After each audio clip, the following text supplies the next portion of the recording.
Welcome to S6 news bulletin. ముందుగా headlines.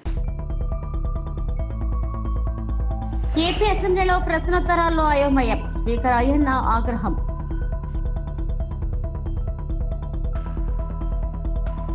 Godavari పుష్కరాలను వైభవంగా నిర్వహిస్తాం, మంత్రి నిమ్మల రామనాయుడు వెల్లడి.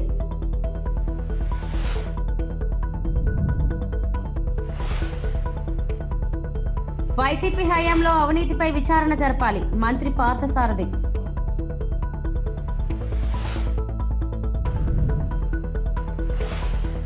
ఏపీ అసెంబ్లీలో నిర్వహిస్తున్న ప్రశ్నోత్తరాల్లో నెలకొంది. అధికారుల నిర్లక్ష్యమే దీనికి కారణం అంటూ స్పీకర్ అయ్యన్న పాత్రుడు ఆగ్రహం వ్యక్తం చేశారు. ఒక శాఖకు వచ్చిన ప్రశ్నలను వేరే శాఖలకు ఎలా పంపుతారని ప్రశ్నించారు. ఇళ్ల స్థలాలు, ఇళ్ల పంపిణీకి సంబంధించిన ప్రశ్న రెవెన్యూకు ఎలా వేస్తారన్నారు. అధికారులు అప్రమత్తంగా ఉండాలని హితవు పలికారు. గోదావరి పుష్కరాల పనులపై జలవనరుల శాఖ మంత్రి నిమ్మల రామనాయుడుకు శాసనసభలో ప్రశ్న ఎదురైంది. ఇదే సమయంలో మండలిలో గాలేరు నగరి హాంద్రనీవా అనుసంధాన ప్రాజెక్టుపై ప్రశ్న వచ్చింది. ఒకే మంత్రికి ఉభయ సభల్లో ప్రశ్న ఎలా వేస్తారని అధికారులను స్పీకర్ ప్రశ్నించారు. సభ్యులందరూ గమనించాలండి, 20 నిమిషాలు ఫస్ట్ క్వశ్చన్ ఎట్లా అవుతుందండి అంటే, సారీ ఇప్పుడు వరకు మీకు అవకాశం ఇచ్చాను, మీరు నో సిగ్నేచర్ లేకుండా క్వశ్చన్ వేసే అధికారం మీకు ఎవరు ఇచ్చారండి? అంటే ఫస్ట్ సిగ్నేచర్ ఉన్న వాళ్ళకే అవకాశం ఇస్తాం, ప్లీజ్ ఏమనుకోవద్దు. నెక్స్ట్ మినిస్టర్ గారు, సార్ మీరు మాట్లాడారా? చిన్నదే మీకు వచ్చిందా? ఇక్కడ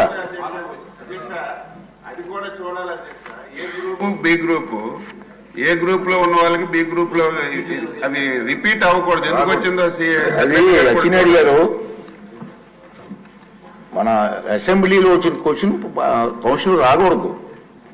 ఈవేళ అధ్యక్ష సెకండ్ డే రావాలి. ఈవేళ రామానాయుడు గారి గ్రూపు కౌన్సిల్ లో ఉండాలి. ఇక్కడ ఎలా వచ్చింది క్వశ్చన్ అంటున్నాను. కొంచెం సెక్రటరీ గారు చూసుకోవాలి. సెక్రటరీ గారు కాదు, అన్ని కూడా స్పీకర్ గారు సెక్రటరీ మీద మాట్లాడతారు. ఒక్క నిమిషం కూర్చొని చెప్తాను, చదువుతా. అసెంబ్లీ పంపిన ప్రశ్నలు కొన్ని శాఖల అధికారులు నోటీస్ పాయింట్ అనాలోచితంగా వేరే శాఖలకు వాళ్ళే పంపించుకుంటున్నారు. ఈ రోజు కూడా వచ్చింది ప్రాబ్లం. రెవెన్యూ దాంట్లో ఉదాహరణకి ఈరోజు 142వ నెంబర్ ప్రశ్న గృహ నిర్మాణ శాఖ పంపిన అధికారులు దాన్ని రెవెన్యూ శాఖ పంపించారు. ఎట్లా పంపిస్తారండి?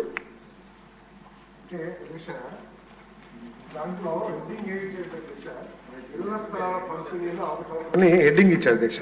క్వశ్చన్ లో మాత్రం బాడీలో మాత్రం ఎక్కువ హౌసెస్ గురించి క్వశ్చన్లు అడిగారు, బట్ క్వశ్చన్ హెడ్డింగ్ మాత్రం ఇళ్ల స్థలాల పంపిణీలో అవకతవకలు. నేను కామెంట్ చేయట్లేదు సార్, ఇటువంటి పొరపాట్లు జరగకుండా చూడమంటున్నాను నేను. సార్ మీరు వెళ్ళి పోస్ట్ పోన్ చేయమని పోస్ట్ చేస్తే అక్కడికి వెళ్ళి ఆన్సర్ చూస్తారా? ముందు ఇచ్చేయమంటారా? మరి ఆ మంత్రి గారు ఒప్పుకుంటారా?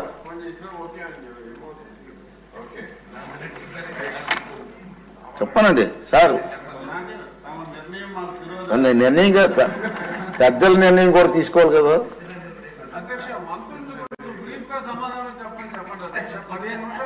మంత్రులు బాగా చెప్తున్నారండి, మీ సభ్యులే క్వశ్చన్లు ఎక్కువైపోతున్నాయి. సిగ్నేచర్ పెట్టిన వాళ్ళకే అవకాశం ఇస్తామని డెసిషన్ తీసుకుందాం.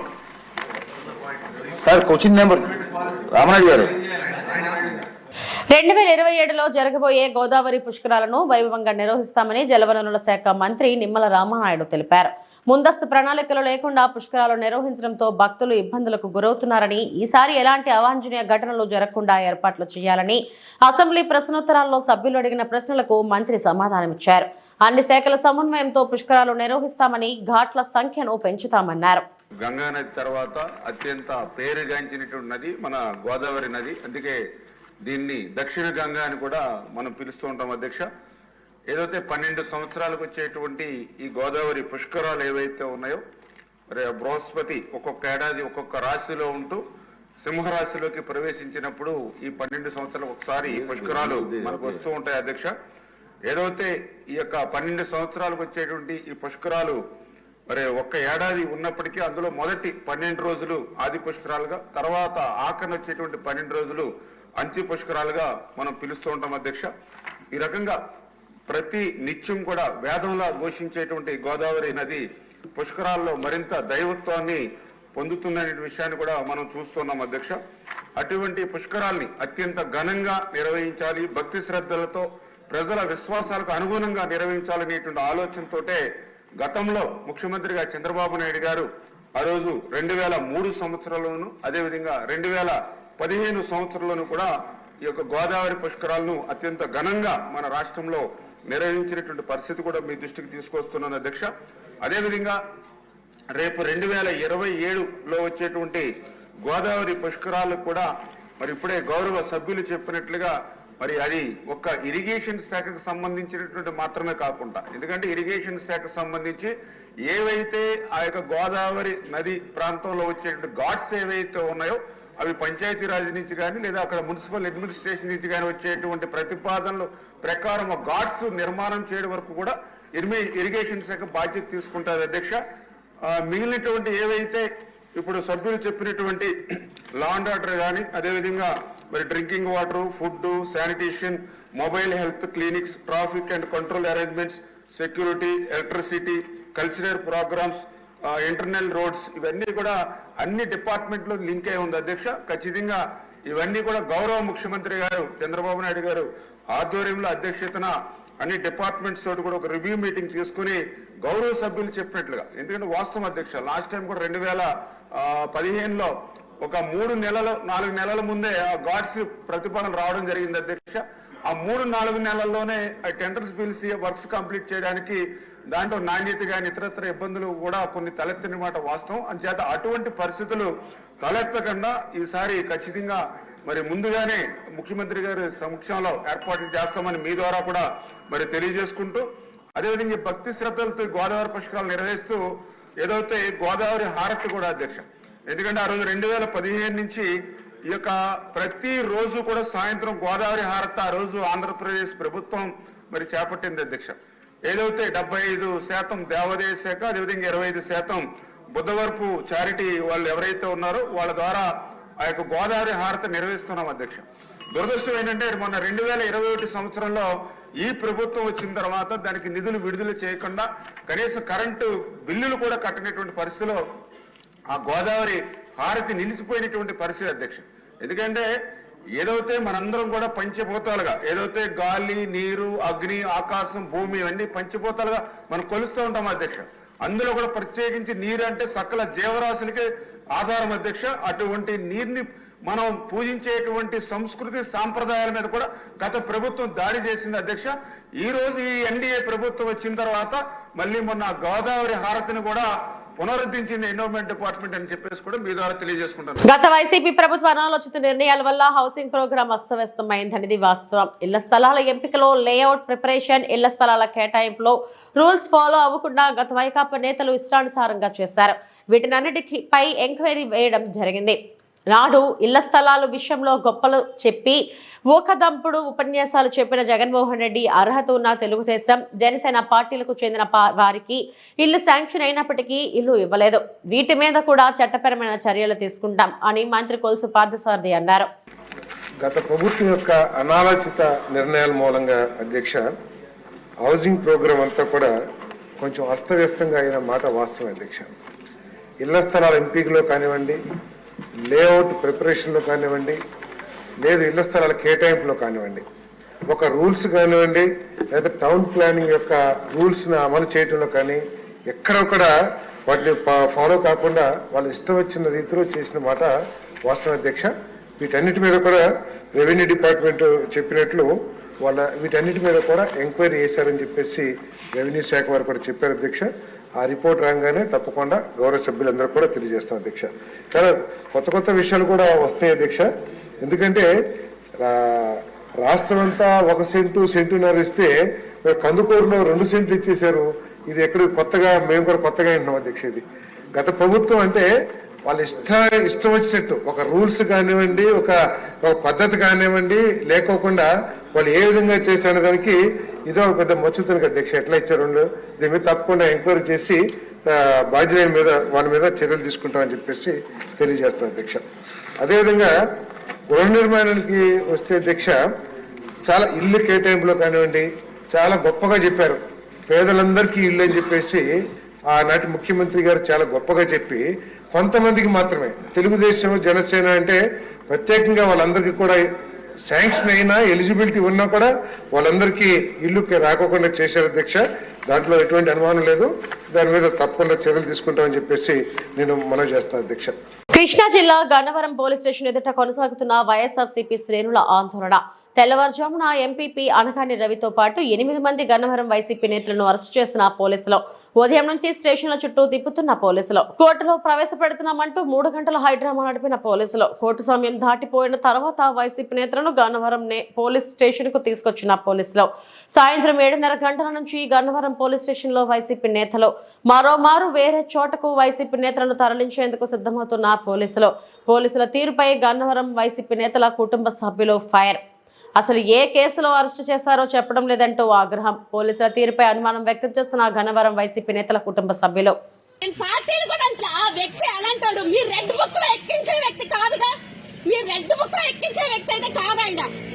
అదే ఆ కుటుంబాలు 13 గ్రామాలు అడుగుతారో 14 గ్రామాలు అడుగుతారో ఆ వ్యక్తి గురించి అడగండి. కనీసం మెజిస్ట్రేట్ ఇది ఇచ్చారమ్మా తీర్పు, అందుకే మీ ఫ్యామిలీ వాళ్ళని తీసుకెళ్తున్నాం, లేకపోతే మీ గ్రామ ఇది చేస్తున్నాం, మీ ఎంపీవీ గారిని తీసుకెళ్తున్నాం అని ఒక ఇన్ఫర్మేషన్ ఇవ్వండి. ఇంతవరకు ఆ ఇన్ఫర్మేషన్ అనేది లేదు. అసలు కేసు ఏం హడావుడి అసలు మీరందరూ బయటకు వెళ్ళండి. మీరందరూ బయటకు వెళ్ళండి. డిఎస్పీ ఎస్పీ వస్తున్నారండి. అక్కడ బస్సు ప్రిపేర్ చేస్తున్నారు. మెజిస్ట్రేషన్ నుంచి తీర్పు రాలేదంటున్నారు. అక్కడ చేస్తున్నారు. ఎక్కడ తరలిస్తారు మీరు? ఎక్కడికి తీసుకెళ్తున్నారని ఎప్పుడు ఏదో చెప్తారని నడిపించండి, నడిపేయండి. అంతేకాని ఎక్కడెక్కడియో ఇరికించి లేకుండా అసలు ఏంటి ఏ కేసు అనేది కూడా చెప్పుకోకుండా తీసుకెళ్ళిపోతే ఎలాగా మేము చేయాలి అనుకుంటే అన్ని గ్రామాలు కాదు పేదల నుంచి ప్రతి బలహీన వర్గాల నుంచి వచ్చి ఇక్కడ రెడ్ బుక్లు పెట్టడం కాదు. ఇక్కడ ఉండి ఇక్కడ పుట్టి ఇక్కడ పెరిగి ఇక్కడ చదివి రాజకీయం అన్నారు. రాజకీయం అంటే పార్టీలు నడుపుతుంది కాదు. ఈ చుట్టుపక్కల ఉన్న గ్రామాల మొత్తానికి తెలుసు అనగానే రవి ఎలాంటాడు అని. అది అందరికి పిలిపించి మాట్లాడి మా ముందు సెటిల్ చేయండి, చేసుకోండి. అంతేగాని కారులో వచ్చేసి 4 మాటలు చెప్పేళ్ళే వాళ్ళం కదా ఎంక్వైరీ చేయాల్సింది. కష్టజీవి రోజు కష్టపడి కూలి చేసుకునేవాడిని అడగండి ఆయన వ్యక్తిత్వం ఎలాంటిదో. 11 అయినా సరే ఏ కేసు అనేది ఫ్యామిలీ మెంబర్స్ కూడా తెలియదు. నాటుసారా తయారీ స్థావరాలపై నర్సీపట్నం పోలీసులు ముమ్మర దాడులు చేశారు.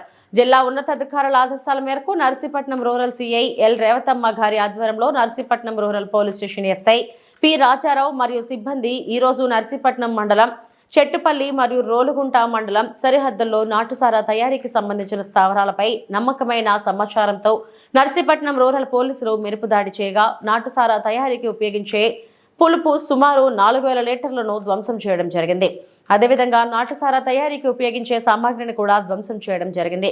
ప్రజలకు పోలీసు వారి విజ్ఞప్తి ఏమనగా ఎక్కడైనా నాటుసారా తయారీ గాని అమ్మకాలు గాని అక్రమంగా మద్యం అమ్మకాలు జరిగినట్లుగా అయితే పోలీసు వారికి సమాచారం ఇవ్వాల్సిందిగా కోరుకుంటున్నాం. అదేవిధంగా ఎవరైనా నాటుసారా తయారు చేసినా అమ్మినా చట్టపరంగా కఠిన చర్యలు తీసుకుంటామని హెచ్చరించారు.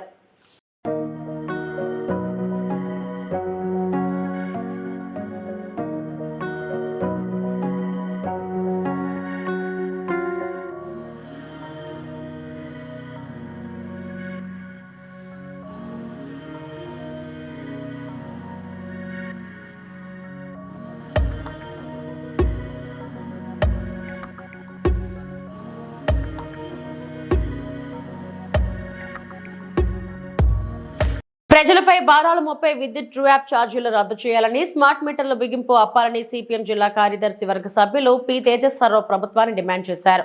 ప్రజలపై విద్యుత్ భారాలు వేయవద్దని, విద్యుత్ స్మార్ట్ మీటర్ల బిగింపు ఆపాలని కోరుతూ సిపిఎం ఆధ్వర్యంలో ఎచ్చర్ల విద్యుత్ సబ్స్టేషన్ ఎదుట ధర్నా నిర్వహించారు.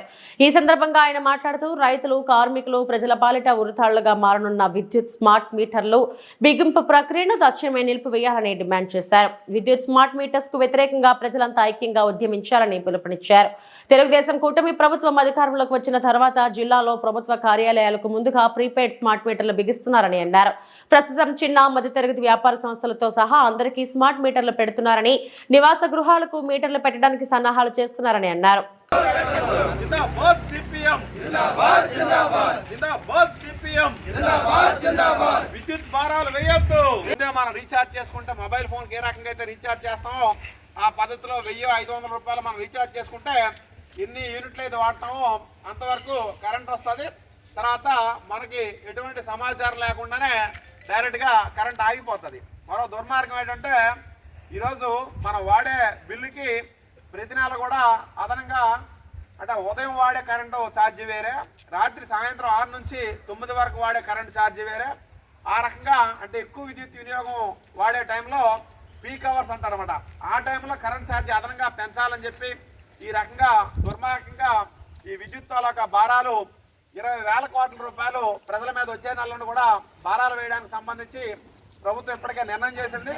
దానివల్ల ఇప్పటికే ఆయిల్ అలాగే పప్పులు ఉప్పుల ధరలన్నీ కూడా ఆకాశాన్ని అంటున్న నేపథ్యంలో ధరలను అదుపు చేస్తామని చెప్పి హామీ ఇచ్చి ఈరోజు అధికారంలోకి వచ్చినటువంటి కేంద్రంలో బీజేపీ ప్రభుత్వం కానీ రాష్ట్రంలో కూటమి ప్రభుత్వంగా రెండు కూడా ఏంటంటే ప్రజలపై తెలంగాణ రాష్ట్రంలో ప్రజాపాలన ప్రారంభించి ఏడాది పూర్తి చేసుకున్న సందర్భంగా సాంస్కృతిక శాఖ ఆధ్వర్యంలో నిర్వహిస్తున్న ప్రజాపాలన విజయోత్సవ కళాయాత్రను విజయవంతం చేయాలని వనపర్తి జిల్లా కలెక్టర్ ఆదర్శ్ సురభి కోరారు. ప్రజాపాలన ద్వారా ప్రజలకు అభివృద్ధి సంక్షేమ కార్యక్రమాలు చేపడుతూ ఏడాది పూర్తి అగుచున్న సందర్భంగా ప్రభుత్వ ఆదేశాల మేరకు జిల్లాలో నవంబర్ 19 నుండి డిసెంబర్ 7 వరకు ప్రజాపాలన విజయోత్సవ కళాయాత్ర నిర్వహించడం జరుగుతుందని జిల్లా కలెక్టర్ ఆదర్శ్ సురభి అన్నారు. మంగళవారం అదనపు కలెక్టర్ స్థానిక సంస్థలో సంచిత్ గంగ్వార్, అదనపు కలెక్టర్ రెవెన్యూ జి వెంకటేశ్వర్లతో కలిసి ఐడిఓసి ప్రాంగణం నుంచి ప్రజాపాలన విజయోత్సవ కళాయాత్రను జెండా ఊపి ప్రారంభించారు.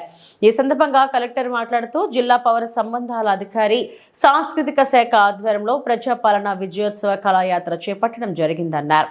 ప్రజాపాలన ద్వారా ప్రభుత్వం చేపడుతున్న అభివృద్ధి సంక్షేమ పథకాలపై ప్రజలకు ఆటపాటల ద్వారా ప్రజలకు అవగాహన కల్పించేందుకు తెలంగాణ సాంస్కృతిక శాఖ కళాకారులు నవంబర్ 19 నుండి డిసెంబర్ 7 వరకు రోజుకు 3 ప్రోగ్రాములు చొప్పున 57 ప్రోగ్రాములు చెప్పనున్నట్లు తెలిపారు. అందరికీ నమస్కారం.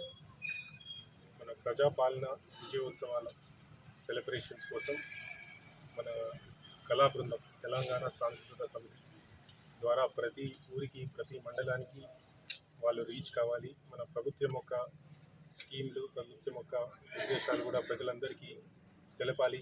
ఈ 1.5 సంవత్సరం పూర్తయిన సందర్భాల్లో దాని కొరకు డిపిఆర్ఓ గారు మన ఆఫీషియల్స్ అందరూ కలిసి ఒక మంచి వెహికల్ని హైర్ చేసుకొని ఊరికి వెళ్ళి మన కళాకారులు అక్కడ మన స్కీమ్స్ గురించి మాట్లాడడం, ఇంకా పాటలు పాడడం జరుగుతుంది. దీంట్లో కూడా ప్రజలు భాగస్వాములై వాళ్ళందరూ కూడా పాల్గొనాలని కోరుతున్నాం. అదే విధానంగా 6 డిసెంబర్కు నాగరాజు గారి టీం కూడా మన వనపర్తి జిల్లాకి రావడం జరుగుతుంది. ఆ రోజు కూడా ప్రజలందరూ వచ్చి ఇంత మంచి కల్చరల్ ప్రోగ్రామ్ని సక్సెస్ఫుల్ చేయాలని అందరితో కోరుతున్నాం. అన్నమయ్య జిల్లా రైల్వే కోడూరు నియోజకవర్గం పుల్లంపేటలోని మండలంలోని అప్పయ్య రాజుపేట రైల్వే గేటు వద్ద లో లెవెల్ బ్రిడ్జ్ కడుతున్నారు. రైల్వే లైన్ కింద తీసిన మట్టి రోడ్డు మీదకు వేయడం వలన రోడ్డు చాలా ఇరుకుగా తయారైంది. ఒక పక్క వర్షం పడటం వలన రోడ్డు మీద గుంతలు, ఒక పక్క రైల్వే కాంట్రాక్టర్లు వేసిన మట్టితో రోడ్డు చాలా ఇరుకైపోయింది. అనంతంపల్లె, మల్పురుండి, రామక్కపల్లె గ్రామం వద్ద వరకు ఇప్పటికీ సుమారు 30-40 యాక్సిడెంట్ వరకు జరిగి ఉంటాయి. యాక్సిడెంట్ జరిగిన ప్రతి ఒక్కరూ కూడా మరణించవలసిందే. దీనిని ప్రభుత్వం వారు యాక్సిడెంట్ జోన్గా పరిగణలోకి తీసుకోవాలి. ఈ ఇరుకుదారిలో ప్రస్తుతం వాహనాలు, ఎల్ఈడి లైట్లు, బల్బుల వలన ఎదురుగా వస్తున్నటువంటి ఏ వాహనం, మనిషి కానీ వాహనాలు కానీ, నిలబడి ఉన్న వాహనాలు కానీ ఏవి కూడా కనపడవు. 16వ తేదీ శనివారం గుర్తు తెలియని వాహనం ఢీకొని వ్యక్తి మృతి చెందాడనే విషయం అందరికీ తెలిసిందే. ఈ విధంగా చాలా యాక్సిడెంట్లు అయ్యాయి. దీనిని వెంటనే గవర్నమెంట్ వారు చర్య తీసుకోకపోతే ఎంతమంది ప్రాణాలు గాలలో కలిసిపోతాయో అని ప్రజలు, విశ్లేషకులు భావిస్తున్నారు.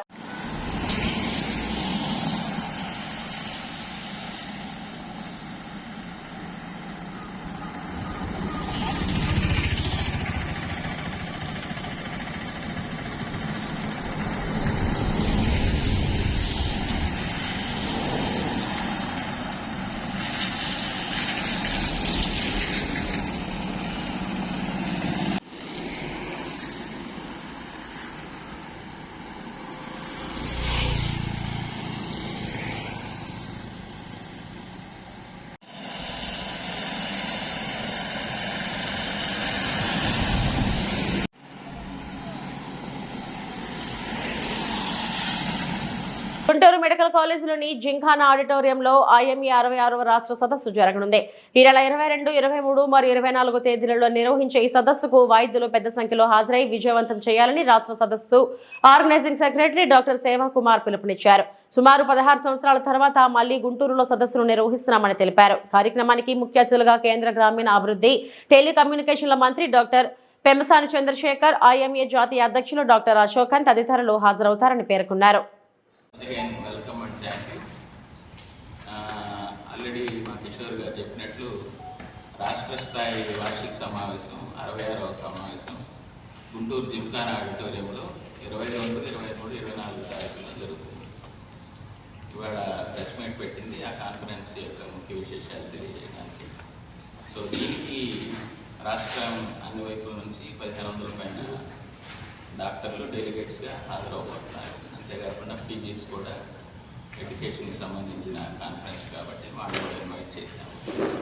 అట్లానే స్టేట్కి సంబంధించిన కార్యవర్గ సభ్యులు, స్టేట్ వర్కింగ్ కౌన్సిల్ మెంబర్స్ అందరూ స్టేట్ కౌన్సిల్ సమావేశం జరుగుతుంది. అట్లానే ఇనాగ్రేషన్ అండ్ ఇన్స్టలేషన్ సెరమనీలో నూతన కార్యవర్గం ప్రమాణ స్వీకారం చేస్తారు. ఈ యొక్క కాన్ఫరెన్స్లో చాలామంది మంచి స్పీకర్సు త్రూఅవుట్ ద స్టేట్, బాగా సీనియర్స్, ఎమినెంట్ స్పీకర్స్, అన్ని విభాగాలకు సంబంధించిన డాక్టర్స్ చేత దాదాపు 40 టాపిక్స్ మీద కంటిన్యూస్ మెడికల్ ఎడ్యుకేషన్ ప్రోగ్రామ్. మాజీ ఎమ్మెల్యే గణేష్ ఆరోపణలపై టీడీపీ పట్టణ కార్యదర్శి గవిరెడ్డి రమణ ఘాటైన ఎదురుదాడి. మాజీ ఎమ్మెల్యే గణేష్ శాంతి భద్రతల గురించి మాట్లాడటం విడ్డూరంగా ఉందని ఆయన చేసిన ఆరోపణలపై టీడీపీ పట్టణ ప్రధాన కార్యదర్శి గవిరెడ్డి వెంకటరమణ ఘాటుగా స్పందించారు. గవిరెడ్డి వెంకటరమణ మాట్లాడుతూ హత్యలు చేసిన వారిని వెనక పెట్టుకుని హత్యల గురించి మాట్లాడటం విడ్డూరంగా ఉంది అన్నారు. కరోనా సమయంలో మాస్క్ అడిగినందుకు ఒక దళిత డాక్టర్ని చిత్రహింసలకు గురిచేసి హత్య చేసిన ఘటనను మర్చిపోయారా అని ప్రశ్నించారు. హత్యకు గురైన డాక్టర్ సుధాకర్ తల్లి వద్ద ఈ విషయం గురించి అడిగితే దానికి బాధ్యులెవరో బయటపడుతుంది. ఒక వివాహితును మోసం చేసి బంగారు నగలు దోచుకుని తిరిగి ఇంటికి దింపిన వ్యక్తిని పక్కన ఉంచుకున్న సంగతి మర్చిపోయారా? మీ ప్రభుత్వ హయాంలో ఏలేరు కాలువలో నాతవరంకు చెందిన చీపురుపల్లి కళ్యాణ్ను కాళ్ళు చేతులు కట్టి పడేసిన ఘటనలో మీ పాత్ర లేదా అని ప్రశ్నించారు. ఆ కేసును నీరుగార్చిన వారు మళ్ళీ ఎవరు అని విమర్శలు గుప్పించారు. అందరికీ నమస్కారం అండి. ఈరోజు నర్సీపట్నం మాజీ ఎమ్మెల్యే పెట్ల ఉమాశంకర్ గణేష్ ఒక ప్రెస్ మీట్ ద్వారా హత్యల కోసం, శాంతి భద్రతల కోసం మాట్లాడడం అన్నది చాలా విడ్డూరంగా ఉన్నదండి. ఆయన హత్యలు చేసినటువంటి వారిని వెనకాలను పెట్టుకొని హత్యల గురించి మాట్లాడడం అనేది ఇంకా హాస్యాస్పదంగా ఉందండి. ఇక అయ్యా గణేష్, నేను ఒక విషయం మీకు చెప్పదలుచుకుంటాను. నేను కరోనా సమయంలో నీవు ఏదైతే మాస్క్ ఉందో ఆ మాస్క్ ఇవ్వలేదని అడిగినందుకు ఒక దళిత డాక్టర్ని చిత్రహింసలు చేసి ఆయనమో నీ యొక్క కార్యాలయం రప్పించుకొని ఆయనతో బలవంతంగా రాయించుకొని ఆయన చిత్రహింసలు చేసి చంపేసిన దాంట్లో నీ యొక్క పాత్ర ఉందని చెప్పేసి ఆ తల్లి తాలూకా గోడు ఒకసారి వినవయ్యా నువ్వు. ఇక ఇంకొక విషయం ఏంటంటే, నీ ప్రభుత్వంలో ఒక చీపురుపల్లి కళ్యాణ్ రాజు అనే యువకుడు ఏలేరు కాలువలో కాళ్ళు చేతులు కట్టేసి ఏలేరు కాలువలో చంపి పడేస్తే ఇప్పటి వరకు అది ఎవరు చేశారు, ఏమి చేశారనేది కనీసం ఎంక్వైరీ చేయించి ఆ విషయాన్ని ప్రజలకు తెలియజేసావయ్యా గణేష్. నువ్వు ఎందుకు చేయలేదు? నువ్వు ఎందుకు చేయలేదంటే అందులో నీ యొక్క పాత్ర ఉన్నది, అందువల్లే చేయలేదు. ఇప్పుడు మా ప్రభుత్వం అధికారంలోకి వచ్చింది, దాని తాలూకులో ఎవరైతే ఉన్నారో వారందరినీ కూడా శిక్షిస్తామని చెప్పేసి ఈ సందర్భంగా నేను తెలియజేస్తున్నానండి. ఇంకా అంతకంటే ఇంకో మూడో విషయం ఏంటంటే, నీ పార్టీ తాలూకా ముఖ్య నీ యొక్క అనుచరుడు. ఇవి ఇప్పటివరకు నా బులెటిన్ అప్డేట్స్. మరిన్ని వార్తా విశేషాల కోసం చూస్తూనే ఉండండి. నమస్తే.